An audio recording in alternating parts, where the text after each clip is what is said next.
what's up, people? It's your boy CalledOut Music, and right now I'm in Houston. I don't feel safe. I don't feel safe here. I feel like someone's about to come get me. TJ has brought me to the ends. I'm from London. I've never been to the museum. What? Over the mountains and the seas, your river runs of love for me. Now we'll open up. How you feeling? Bro, I'm here, man. Houston's nice. It's not as crazy as they told me it would be, so I don't mind it at all. I feel like you brought good weather to this city, low-key. But I mean, August though. But it's hot here though. I've been here twice, and the 2 times I've been here, it's been like melting.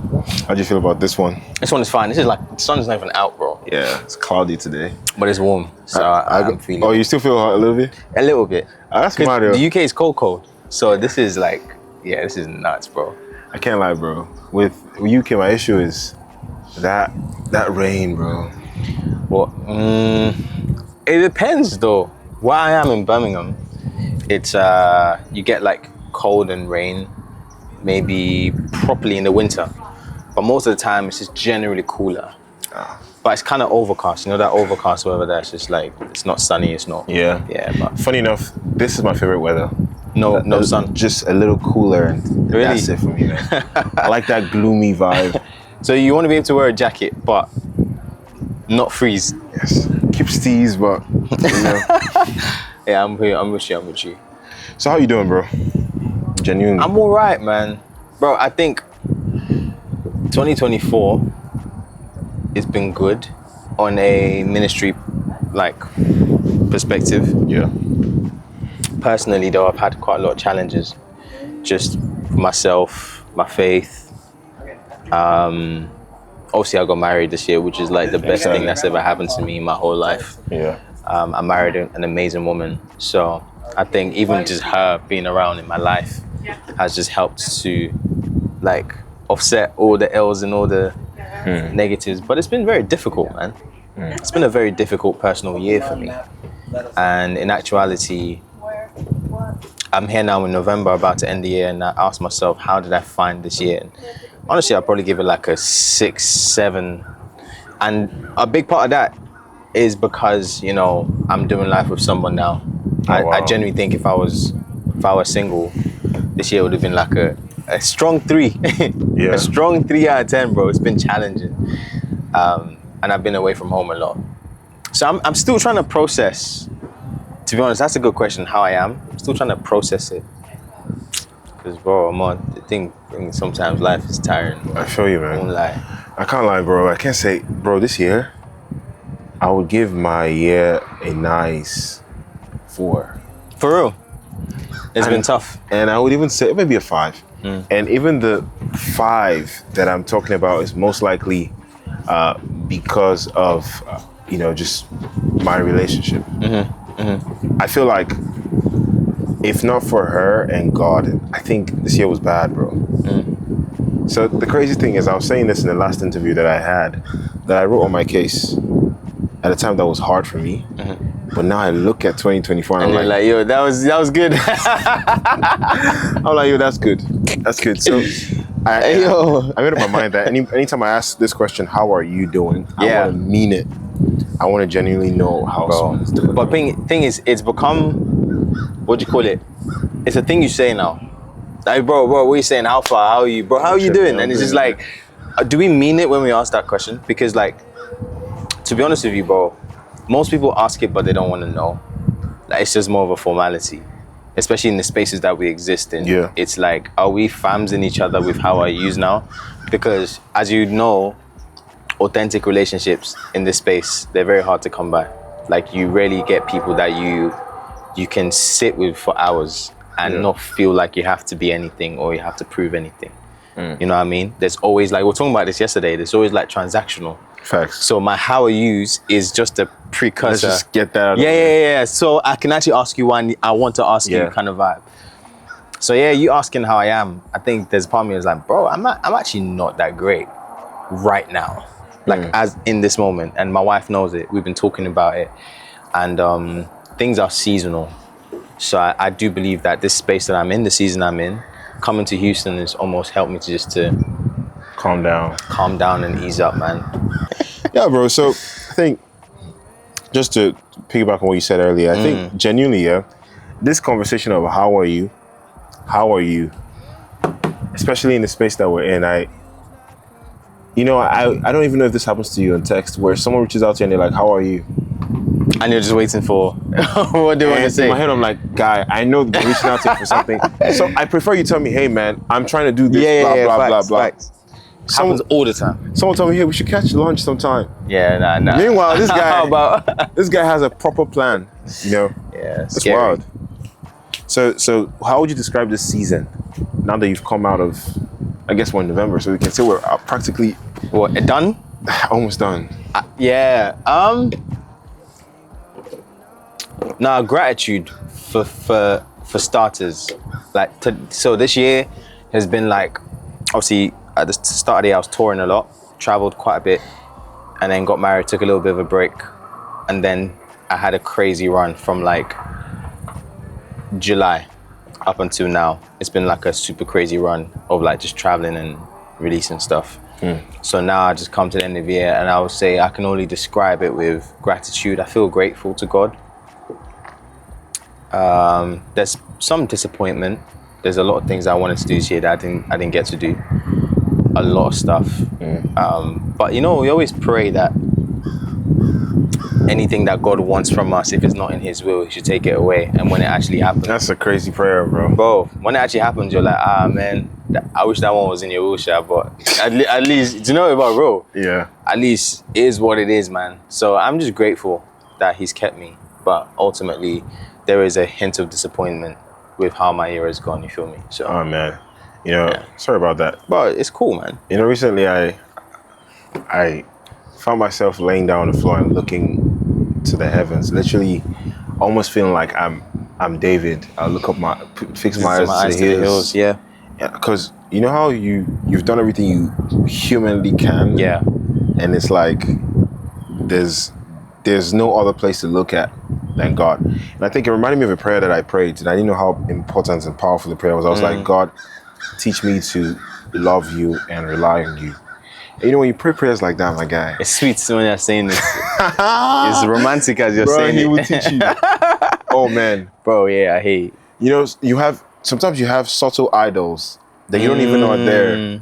It's like, I have this job and financially I'm good. Like anything happens, at least I have this. Yeah. And then everything goes. Fun fact, guys, you guys don't know this, but I did lose my job for a long time this year. It's just crazy when he told me, man. Yeah. That was crazy to hear. Like, how did you sustain it? Like, because obviously, we're young adults, right? Life is gonna life, yeah? But income for a young adult is like high priority. So how did you like navigate that season on faith and vibes? Bro, I think you defined it the right way. It was faith and vibes. So, at first I had savings. So, Okay. So I'm like, okay, you know what? It's cool. I'm good for the next You're nice. couple months. And then something came up, what you know about that I had to do. And when that happened, I was like, okay. I had to decide, am I going to do this thing or save my money and keep taking care of myself? But I for the first time in a long time, I can confidently say I heard the voice of God. You know how you read the word and God speaks to you through that? But this one was a clear, audible voice and this is what I want you to do. And I stalled.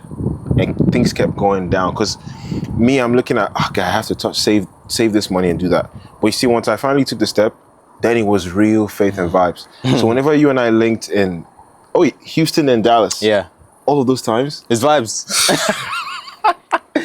But thank God we don't look like what we've been through. 'Cause Fam. I would never have, until you told me, I would never put the two together. Bro, 'Cause you didn't look like I was in yeah. serious vibes.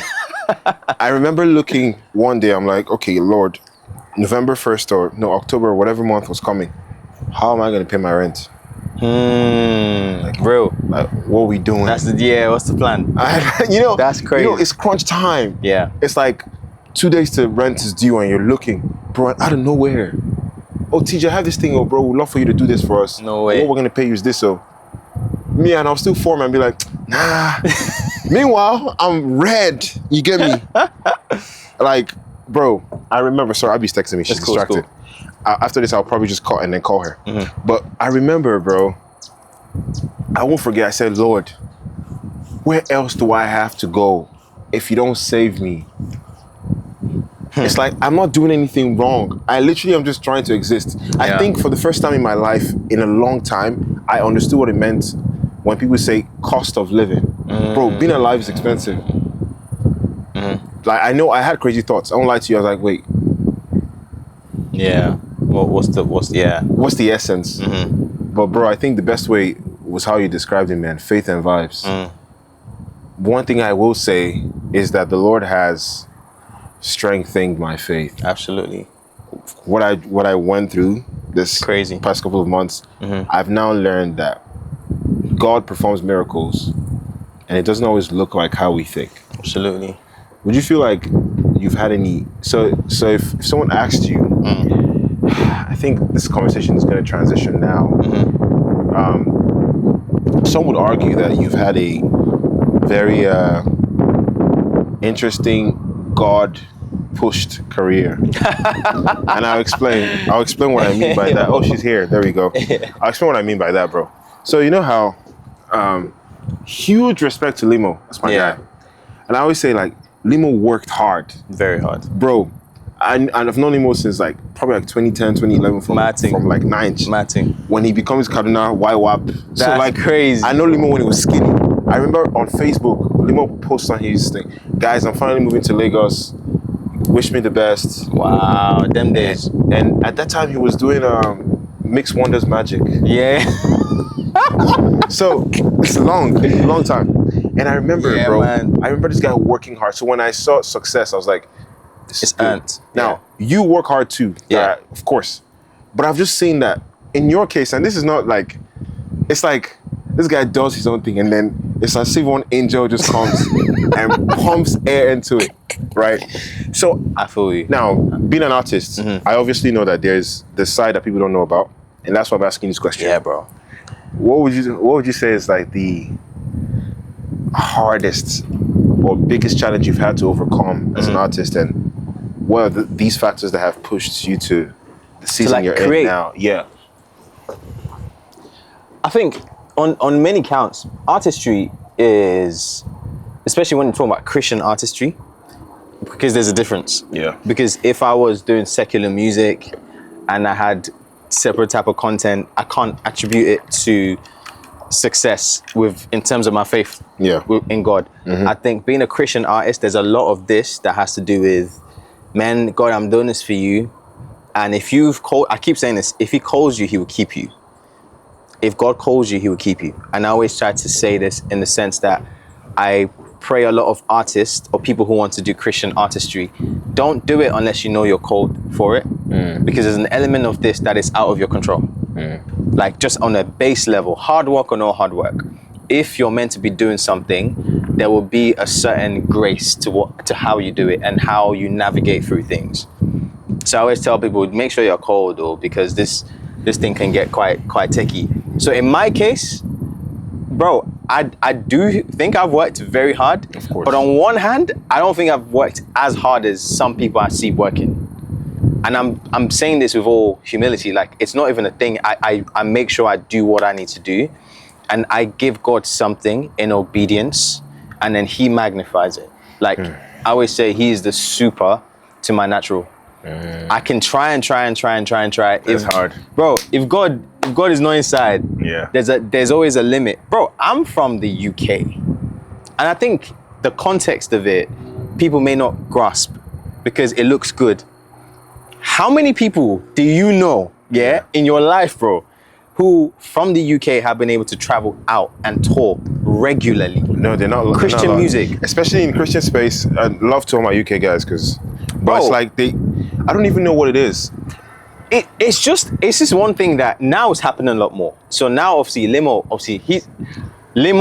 he's a hustler. Limo is from Niger. He came to the UK, and now I don't know how many UK guys are doing it. And bro, respect. It's just truth. But it's a thing. But it's difficult because the UK is already anti-Christian as a state. Interesting. It's anti-Christian, and we're making Christian music, which is a niche of a niche of a niche. So to break through and to break out, you need a lot of grace. Like there's people I know who are working very hard right now, who are doing crazy stuff. People like Shady. Yeah. Shady's killing it right now. Yeah.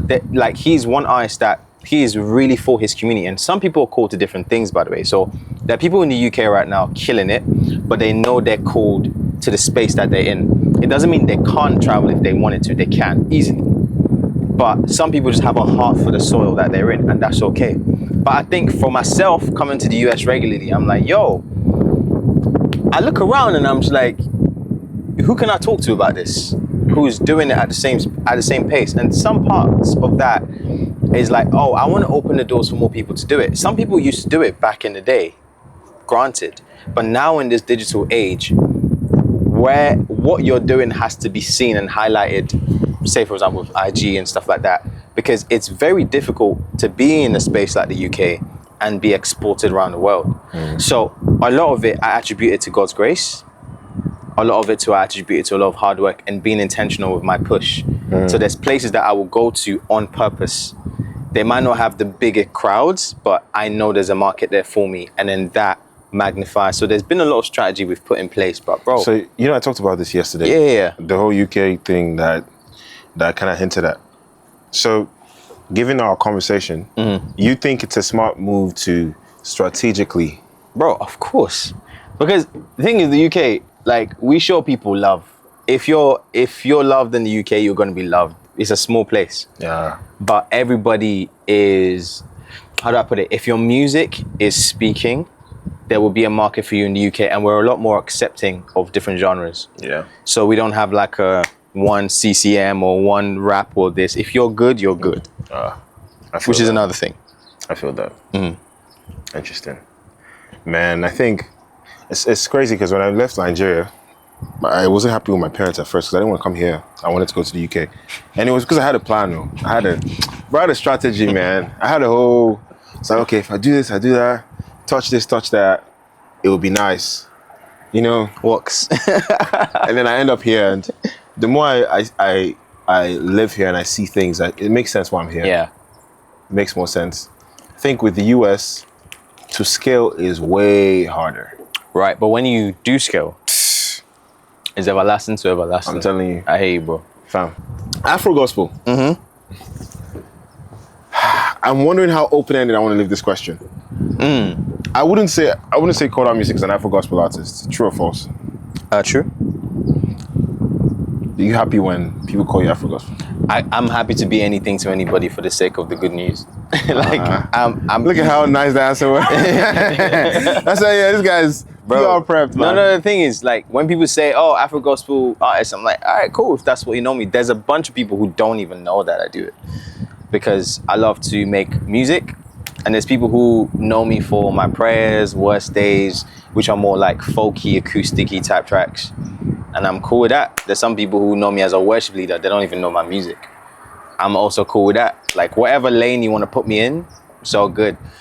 Afrogospel is something I do more because of where I'm from and how I grew up, not because it's a genre that I wake up every night thinking about. So there are people I know who are very intentional about it, like who wanted to push it out and played a huge part. Like from back in the day, NK, Jojo. Facts. These are cats who probably in some ways you can say originated. You could confidently say that they played a role. They played a huge role. I know, like Uncle Frank Edwards used to like go crazy with it from back in the day. So there's some stuff that he created. This is like I'm talking Uncle OG Frank Edwards, like the OG. He's probably the one who started breaking out these sounds from a praise worship sound to like a more streaming sound. And I know I met Jill and NK doing it, and then Limo took it on and just carried on in his back. And then there's cats who started like publicizing it, but I make it because I'm Nigerian. Yeah. I make it because it's in my blood, and it's actually sweet music. Like, at the end of the day, that's the truth. So, but the music that keeps me up at, sorry, I was gonna say shout out Henry Soul too. Oh yes, legend. I think some of my first exposure to Afrogospel was him. Absolutely. So that's actually very interesting. Very interesting, and it's like, but the music that keeps me up at night is not Afrogospel. I just love creating with my guitar. Yeah. and my piano, because I'm a worship leader at heart, man. So Yeah. that's the music that keeps me up at night. So I think anyone who listens to you clearly can tell. I mean, we have Provider, we have My Prayer, we have Worst Days. You actually, bro, you have a whole worship. bro, Genuinely. genuinely It's obvious. I think. Yeah. I think if you listen to CalledOut, you should know that this is, at the end of the day, this is where this guy likes to be. It's just one dimension, man. And that's the beautiful thing. That's why I said I want to be whatever to anybody for the sake of this thing. Like whatever music or whatever genre touches you, Yeah. that's cool. Like if you want to know me by that, that's absolutely fine. But How would you say your live performances have transitioned? I can happily say I've watched you perform 2021, I think 2022, I think 2023. If Yes. you came, and 2024. I was here this year as well. So 4 times now, right? And I've seen change. Right. I mean, I've said this to you privately. I'll say it in front of camera. Like, you played a huge role in my career, and I wasn't even in proximity with you at the time. I like this guy. This guy looks authentic. I like what he says in his lyrics. I want to be as close to God, and I can say the things that he's saying. And so, I would go for your administrations, and I'll just watch you and see. Okay, this is how he is in this area. This is how he is evolved. And I have my opinion on how I think you've evolved and transitioned to where you are now as an artist, but I wanted to hear from you. 2 questions. How would you say you've transitioned live performance wise, and then how have you transitioned as an artist? Good question. As a whole?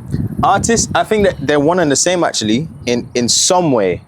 Like live performance wise, I've given myself a bit more space. That's the main difference.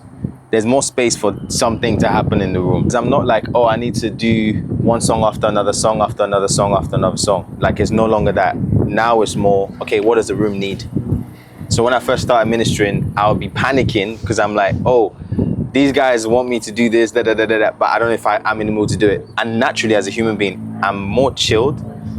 So some people hear my music and think this guy is like loud and expressive. Bro, tell me about it. That's so far from the truth. I like to sit on my keys and lead worship.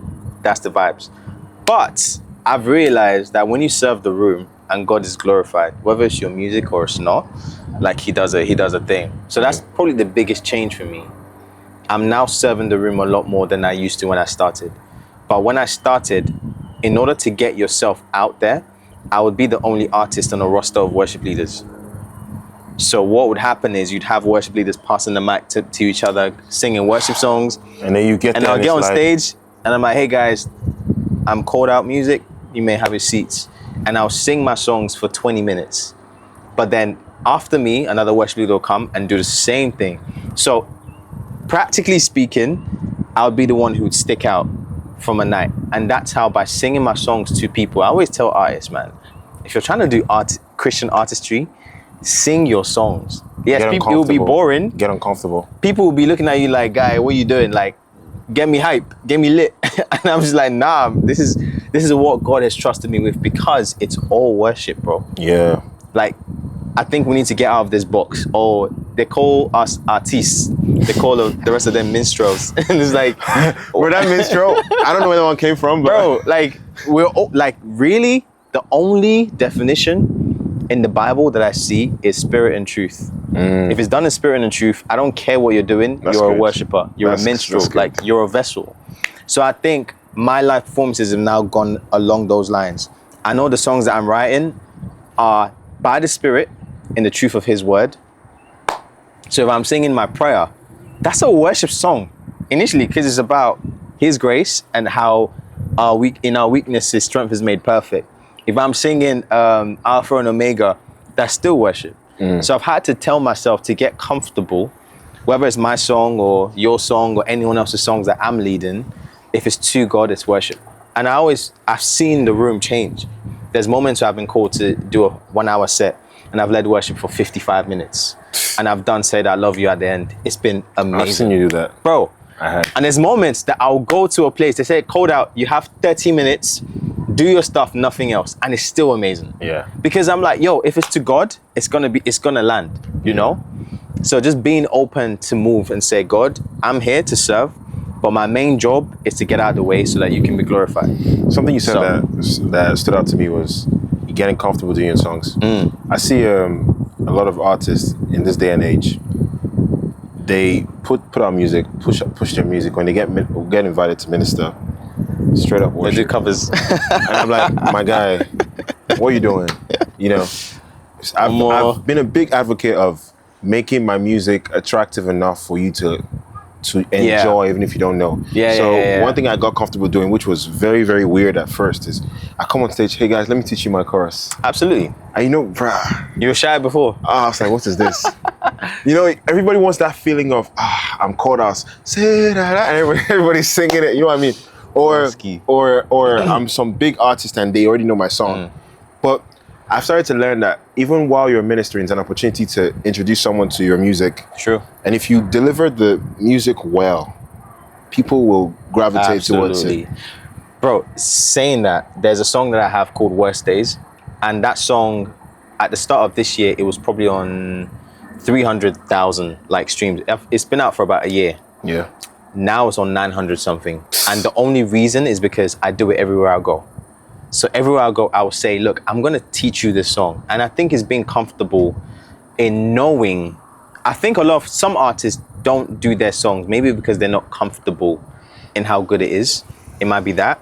Number two, they don't know how to translate it live. And number three, they might just be shy. They might just be thinking, oh man, people are looking at me like I need to do something that moves them. So when you get up, we did a worship night together in Houston. Yeah. And I was in the green room looking at the screen. I was like, TJ is running his tracks, bro. And that for me is amazing because we need, as much as worship leading is great, there are too many worship leaders, bro. I'm not even complaining, but I am complaining. There's bears, bro. Yeah. I'm like, how many times can I hear one worship song done in different ways? And it's like, where's the art? God moves in art. God can heal the sick with great artistry. God can break chains. There's been moments where I've been in places, I talk to Lim all the time. Miracles be happening at this guy's shows. Yeah. I think we need to stop de-spiritualizing stuff. And it's because we don't talk about many of those. We don't talk about it. It's like, do I put this side of me out? Bro.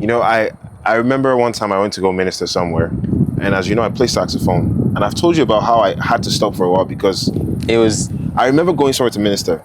The people who reached out to me first, you know how, say a pastor's trying to organize an event and they're like, bring CalledOut, you bring the young people. So they do something like that. Now the young people are here, you're walking and I can't wait for you to do this song, I can't wait for you to do that song. And the pastor, before you go on to, he's like, I can't wait for you to, lead us into worship. He's like, please make sure you do this song and do that song. Wow, and that's so crazy. You're here like, what do I do? I wouldn't say what name, but remember the place I told you about in Atlanta? That's gonna... Yeah. Yes, that's all good. That's fine. I mean, I've been in Atlanta a couple of times. Nobody knows what I'm talking about. The bottom line is, I've been in positions like that, and I think people need to start getting very comfortable with doing their music. And I think even beyond the artists, listeners need to become more willing to learn new stuff. But like you said, I think delivery is key, bro. Delivery is huge. Depends how you do it. Yeah. That's why Abby's here. I get upset sometimes when I'm not allowed to deliver my music well, because I feel like that might just be the first impression I'm giving someone. And no matter how good it is, that first impression might be, that guy was going off beat. They won't know the track was faster or one thing or the other. Yeah. So yeah, man, I think that's something that we should talk about. Another aspect of this conversation is maybe I should ask you, how do you feel about some artists who should not be performers? Cool, because they can't sing. Because they can't perform. Interesting. They're not good on live sets, but they're amazing singers. Amazing singers, but they can't do live sets. They can't really do live sets. I think, that's a good question. I think the God we serve is deserving of excellence all round. So if it's a thing where you want to do it, but maybe you're not there yet, it's something you can easily work on.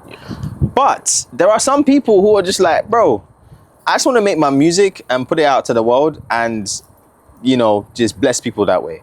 And that's okay too. At the end of the day, it would be great because live music always translates differently, regardless. There's just a feeling, there's a spontaneity of it. Facts. You play a chord. I was doing a concert one time, and I was playing my prayer. There's a way I played it that I was like, yo, that's the best way I've ever played it before. From that moment on, we started doing it, and it's killed every time. So there's a certain way you can translate something live. So I would be an advocate for artists being good live performers and ministers, because I think there's some rooms that you would only get in if you can perform, and then when you can get in performing it, then you have an opportunity to minister. And there are other rooms that you can only get in by ministering. I think you should be both. There's a reason why God gave you that voice. So if it's like going into a secular space and your voice is what brings people in, and then you minister the gospel of Jesus to them, perfect. So I think artists should be, a Christian or not, there should be an element of you that is attractive to watch. Yeah. If you're performing your own music.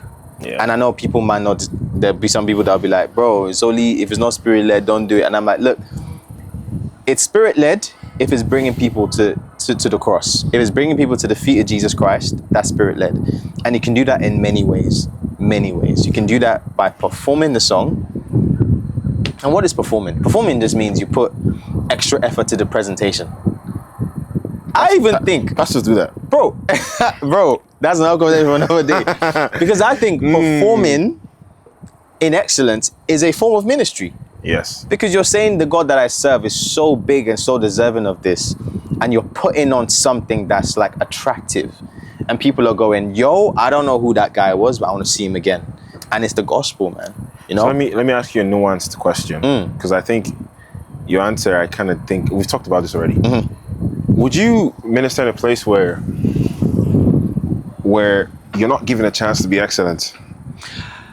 Yes, absolutely. I would do it because, well, it depends on the circumstance. If I get there already and there's a lot of things outside of my control, then at that point you just have to do the best of what you can, because excellence is subjective, isn't it?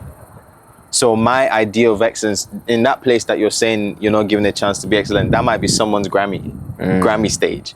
So my one is, I know certain things have to be in place. If it's not in place and it's outside of my control, I'm like, all right, Holy Spirit, you see that we have tried. Yeah. You take all the glory. And most times in those spaces, it may be transformed from performance ministry to simply ministry, where the gospel is just being pushed out, and you know, but there's spaces where you have to manage that and navigate it better. I'll show you. Because it's tough. And It is. I'll say this, unfortunately, there's a part of me that thinks Christians, we're the ones who lack excellence the most. I think the lack of respect for excellence. It's Yes. like, almost like it's not a necessity. Yes, and with the lack of respect for excellence, we end up doing stuff that is just not very good. Mediocre at best. Very average. And that's not what our God deserves. I will stand on this hill any day, any time. Like, if you can't sing, you should not be in the worship ministry. It's not like a negotiable, it's just facts, what though. it is. No, it's facts. Bro, Because, I mean, it doesn't make sense. Bro, do you know what it's like? If your pastor couldn't talk, I'm just saying, because communicating is part of pastoral ministry. You need to be able to break down the scripture in a way that the Holy Spirit infuses into people's lives and they're transformed by it, right? So speaking, I'm not trying to, be, ableist or whatever that is. I'm just saying, like, it's simply a requirement. So if you're singing, and don't get me wrong, our God is so gracious and kind that if you're tone deaf, he will still hear you and hear your heart. Yeah. But standing on the stage, on the pulpit, is a different vibe to me. If you don't have the capacity, you shouldn't do it. I think that many of these things are skills you can work on. Now, there are things that can be worked on. I can't lie. There's some people Just forget about music, respectfully. But if you feel like you have a skill, you're not the best, you can work on it. Singing is a skill. It is a skill. It's a skill. It is. It's not, nobody is as good as you think they are. They either learn from experience or got professional training or whatever the case is. And that's okay. Yeah. And that's okay. I mean, I've taken a couple of vocal lessons myself. I've seen the difference. It's a difference. It's clear. And you know what's crazy? It helps your confidence. Now when I'm singing on stage, if you're like, let the music cut off, I'll be fine. How I say it is your skill, the more skilled you are, the more you give God to work with. The more room you can give him to express himself. Because at the end of the day, when you're hitting, we give you, and the all, if the all is just not quite, like, Oh man. I think this is my argument to Christians who are like, it's all spirit, it's all spirit.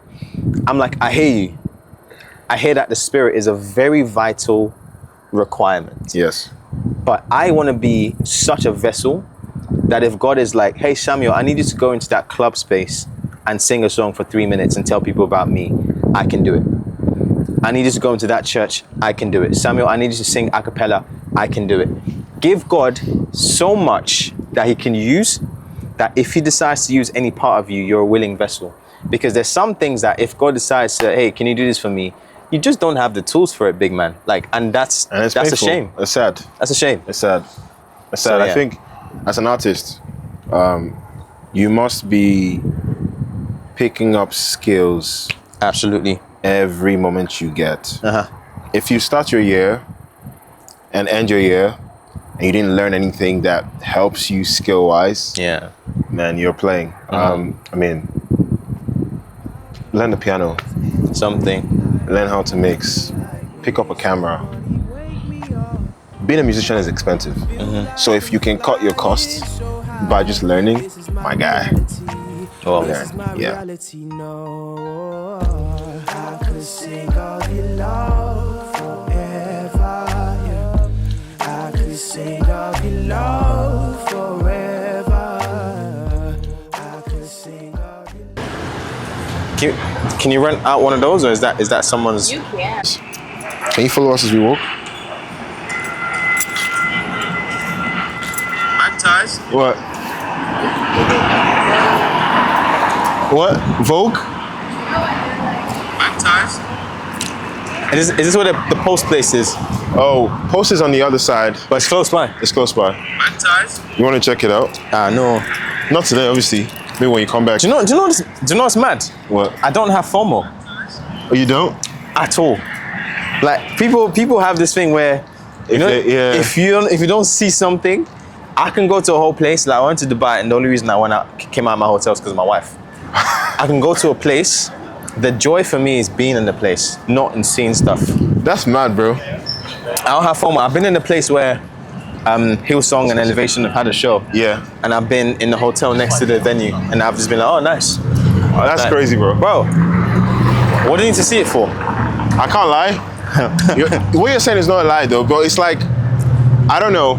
There's sometimes, so a big thing for me when I went to Chicago, you said what? Oh, sorry, walk slower. Oh, But whenever I went to Chicago, I had to have the pizza. see? I sent you, let's wait for them. I had to have the pizza. Ideally, I wouldn't care, but it was a thing of like, oh man, I'm here. Yeah, might as well do it. Yeah. I think I would have FOMO if I care enough for whoever it is. But I have to care. You know, I always say this popular thing. I am not, especially when it comes to music, I don't really listen to a lot of like mainstream. I actually listen to people that I like. So I'll listen to your music and the likes, right? So say you had a concert and I'm there in the city and I missed it. Oh, that's different. I'll be like, what the heck? Yeah, I get what you mean. Maybe I don't have FOMO for things that people think Yeah. I feel you. Like, this place is nice, Yeah. but I'm not like, oh, I need to come to downtown. And everyone's like, have you been to downtown Houston? No, I haven't. Like, why am I going there? And I don't care about going there. Yeah. I feel that. I'm from London. I've never been to the museum. What? So like, yeah, because what's the point? Because I'm a homebody, right? So being at home makes me feel I'm my happiest. Do we cross here or? Yeah, I want to see where that little color thing is. I want us to probably just set up there and just chat. Are we allowed? Doesn't matter. The one thing about shooting that I've learned is apologize later. What's gonna happen? Oh, you shouldn't shoot. Oh, sorry. Yeah. Cool. It is? Nice.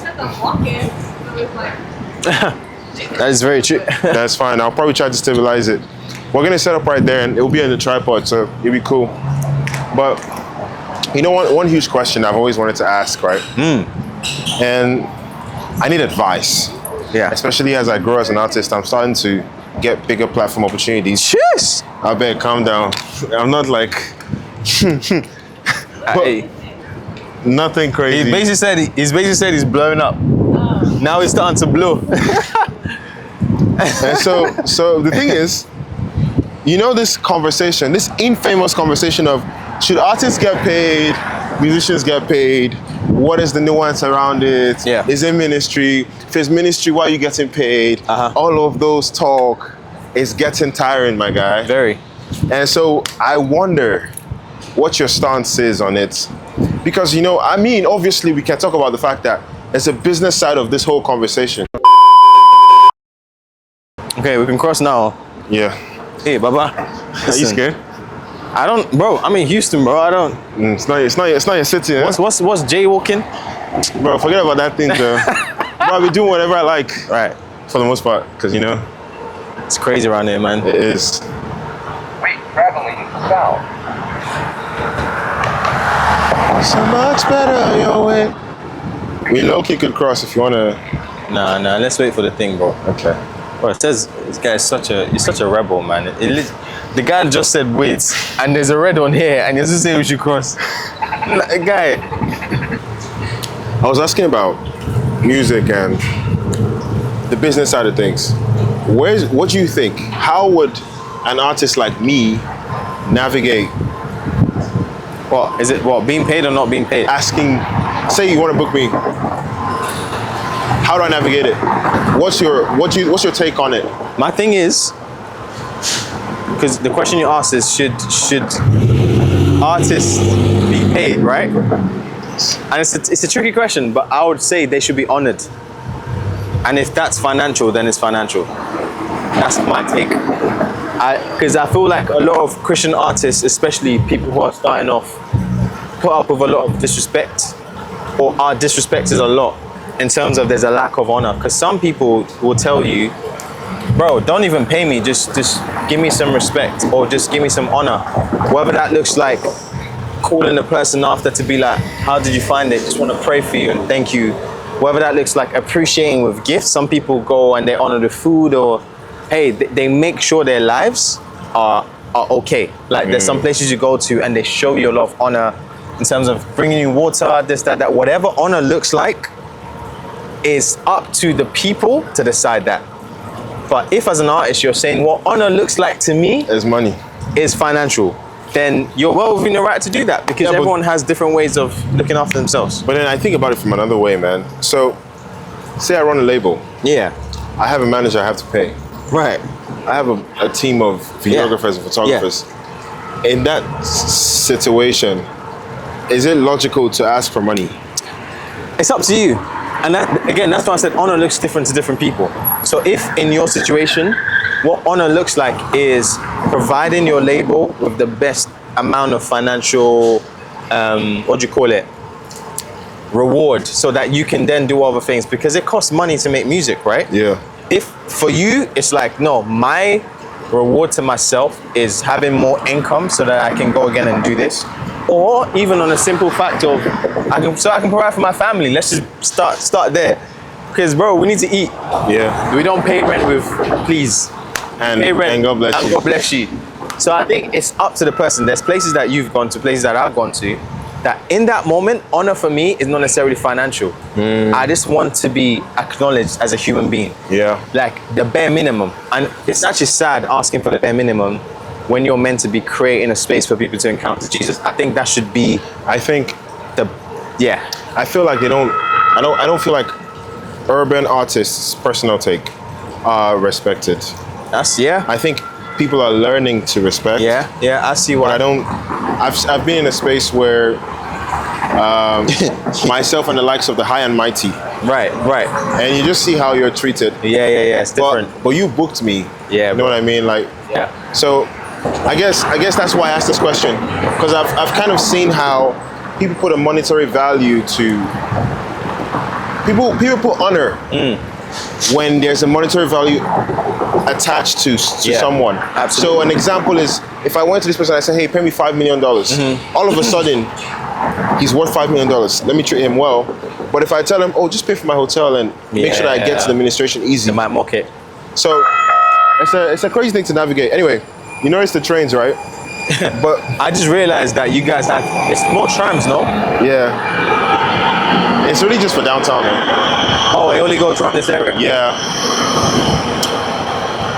I mean, I think last thing I would want to ask, and maybe to put this whole thing to a close. Yeah. My first question is, and many of us were talking about, we kind of talked about it yesterday, so it's not new. Afrogospel. As CalledOut music, whether you want to claim Afrogospel or not, or you say you're not, you've played a very pivotal role to the success of the industry. I think you've put a. It's grace, bro. You've put a. It's grace, bro. You've created a path. If I wanted to tour now, I know, hey, bro, can you let me know? You know how crazy it is that urban young artists are touring the world. Crazy, no? Independently. You know how it's actually wild. Wild that is? And so my big question for you would be, how do you feel about where it is right now? Especially with new cats The sounds, coming out. I think Afrogospel in a sense, right, is meant to be the gospel in Afro beats, essentially, right? Yeah. Or Afro genres. And I feel like when you take that gospel element out of it, it's just Afro beats. And I think that we need to be very careful that we're still hitting the message of the gospel with the music. So we need artists who are very lyrically concerned about the explicit nature of the gospel.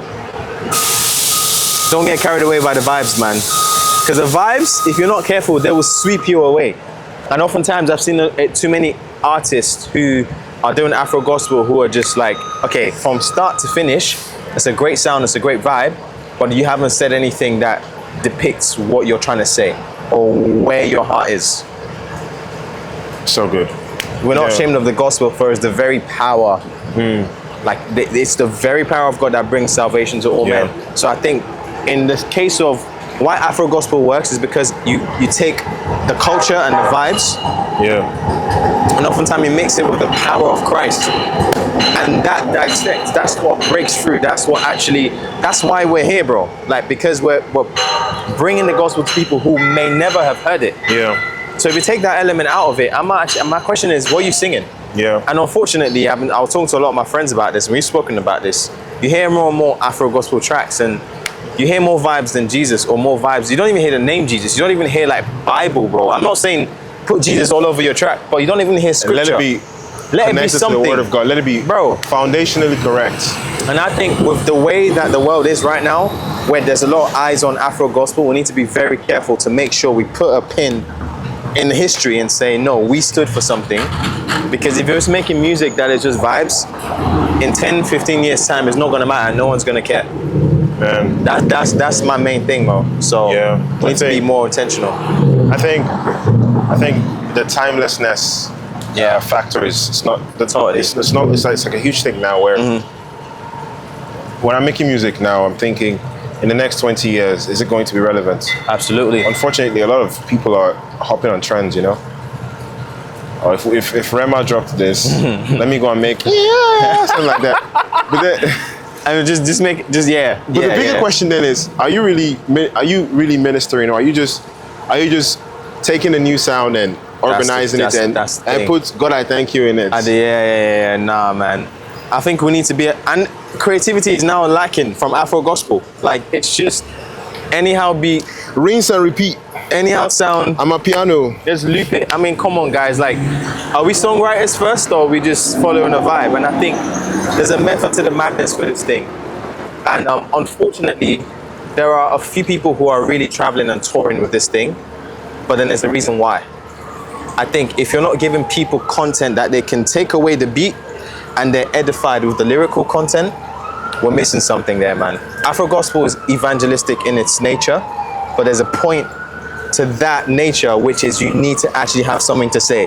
And if you're not saying anything and your song is 2.5. I've given you 2.5 minutes of my life, and you haven't said anything in that. Oh, bro, man, that's a missed opportunity. So, I mean, it's sad. I would say a huge thing. Read your Bibles. Absolutely. If you read your Bible and pray to God, I mean, and if it's a lifestyle, it's gonna flow out of you. That's huge. Let's walk, bro. I think we're pretty much done. Bro, I'm trying to get some jollof. Where's that spot? Let me get my phone and call them. Suya and jollof, eh? Wait, can we cross? Yeah. Welcome. Okay, bro. Oh, he says great. Okay. Welcome to the world, my guy. Bro. Don't worry, we're safe. Okay. How far is that place? That's like 20. Alright. I think we're on time for everything we're doing, low-key. Yeah? I think we should be good. I think, actually, maybe we should do one quick. What advice would you give to? Do we look good on camera? Do we look? Obviously, we've had bits and pieces of conversations. It's gonna be interesting bringing it together. What would you say to people like us who are still trying to hustle and make a way in this industry that is so niche? I mean, that's the thing. It's a niche industry, but it's a powerful one. And I think our music has the ability to cut through places where certain worship songs can't. And I think we need to be aware of that. We need to be aware of how powerful this thing is now. And we need to keep going. Nothing is impossible, man. Nothing is actually impossible. That's my thing, because sometimes it can be difficult to see how far it can go, because it seems so limiting. But man, from what I've even experienced, there's no limit to this thing. It's all about what's in your head and how far you can. If you close your eyes and dream and see something, it can happen. That's amazing. That's really amazing. I can't lie. Is it like there's so much that's happened in my life to prove that, like, it's, if you can see it, if you can close your eyes and see it, it can happen. And I don't see why not. When would be one time you were like, oh wow, Is this possible? this is crazy? I went to Paris for my first ever headline concert of all time. And it's because I saw on Spotify that there were 200 people in Paris who were listening to my music. And I said, I want to go to Paris. And I went to Paris and 100 people came out. And I was like, all right, cool. Say less. Like, it's like that. And till this day, that's how we put up concerts. We don't pay for promotions. We don't pay for all that stuff. We use social media. We put out a flyer, and if you see it, you see it. If you don't see it, you don't see it. But the thing is, no matter how many people come out, we try to give them so much of Jesus and such an experience that the next time we come back, there's more people. It's amazing. So, yeah, keep hustling, man. Bro, appreciate you, man. Look at the camera for a photo. We in? All right. Love. Oh, you okay? What are you doing? No. Hey, what's up, people? It's your boy CalledOut Music, and right now I'm in Houston. I don't feel safe. I don't feel safe here. I feel like someone's about to come get me. TJ has brought me to the ends. I'm in the ends in Houston. But at the end of the day, I've had such a great time. I'm about to get some food right now. What's the spot called? Suya on the spot. Yo, he's been hyping up this place. Yo, guys, since I got here. Let me just say it. I swear down. Suya on the spot is good. It's not a paid ad. If I try this thing and it doesn't bang. Let me even call them right now. What's gonna happen? It tastes good, Abby. Come back to this. Rate out of 10. There's no pepper, remember. There's no, literally, this is just the meat. It was solid 8. I love.